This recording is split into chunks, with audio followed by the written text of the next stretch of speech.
Republicans, delegates, it's an honor to be with you. Good morning. Thank you so much for having me.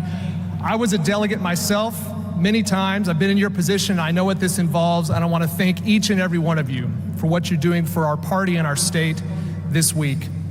And I'd like to thank two delegates in particular who are very special to me. They're the reason I'm here.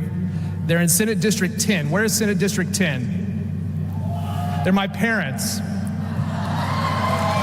Talk and Polly Blacklock. Thank you. I love you. I'm so proud of my heritage and my history as a Blacklock. And I'm also so proud of a heritage that we all share together, that I share with you. Our heritage as Texans, as Americans, and as participants in the great traditions of Western civilization that have been handed down to us over the generations. We have been given a priceless heritage of liberty under the rule of law, a heritage of limited constitutional government, a heritage of faith and of family. Defending those beautiful traditions, that priceless heritage, against those who would denigrate them and tear them down. That is why I believe we're here today. That's why the Republican Party exists, to honor and defend and preserve the cultural heritage, the constitutional heritage, the religious heritage that was built for us by our forefathers, to keep alive for posterity the flame of Christian civilization that was carried into the wilderness by our ancestors, to conserve all that is good and true and beautiful about this mighty and prosperous country, now almost 250 years old, which by the miracle of God's providence has been preserved and entrusted to us. That is what the Republican Party is for. I know it's why I am here, and I believe it's why you're here too. We all have a role to play in the defense of what we love. You're playing your role by being here this week and by supporting our candidates. As Chief Justice, my role is to lead the court as we follow the laws given to us by you.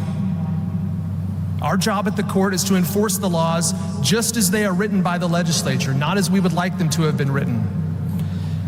And our job is to enforce the Constitution, not based on what we want it to say, but based on what the words of the Constitution meant to our ancestors who consented to be governed by them. That's called originalism. And in Texas, under this Supreme Court, originalism is the law. There is no living constitution in the state of Texas. Now, you may know that the Texas Supreme Court does other things besides just decide cases. And one of the things we do is we oversee legal education and the licensing of lawyers. One of the first things on my agenda when I became Chief Justice was to put an end to the American Bar Association's control over legal education in Texas. You know, until very recently, the ABA was trying to force every law school in the country to adopt aggressive DEI policies. They were using their power to accredit and approve law schools to coerce the schools to promote left-wing political ideas. They were doing that all over the country. But in Texas, your Supreme Court said no. And we didn't just ask the ABA nicely to change their minds. We cut ties with them completely. And because of the court's action, today the ABA has no power in the state of Texas.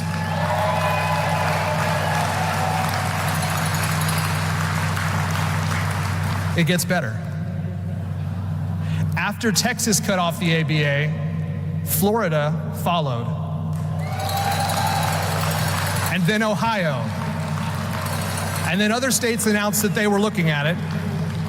And just a few weeks ago, the ABA announced that all across the country, it is abandoning its DEI mandates. So law schools all over the country are going to be freed from those mandates because your Texas Supreme Court led the way.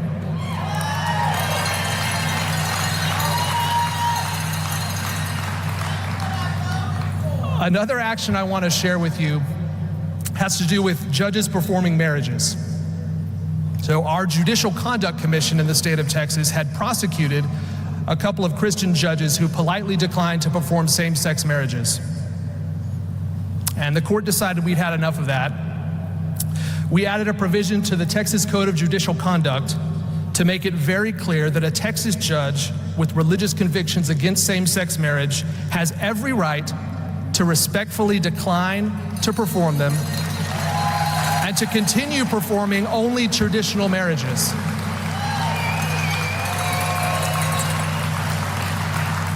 Back on the topic of the lawsuits that we decide, you may have heard that the court a while back upheld the law that the legislature enacted banning transgender treatments for children. The court was asked whether the Texas Constitution protects a right to pursue those treatments. And all kinds of prominent groups, including the American Medical Association, said that it does. And if you're noticing a trend with the American Bar Association and the American Medical Association, you're right. But remember what I said earlier about how we interpret the Texas Constitution. We ask what it meant to the people who ratified it, which in this case meant asking whether Texans in 1876 thought they were enshrining a right to that kind of a thing. And when you ask the question that way, the answer is obviously no. I wrote an opinion that makes this point, and the opinion explains why, no matter what the American Medical Association or anybody else says, the people of Texas have every right to enact laws based on the traditional vision of what it means to be human, created in God's image, male and female. And I don't want to just tell you about that opinion that I wrote. I'd like to show you.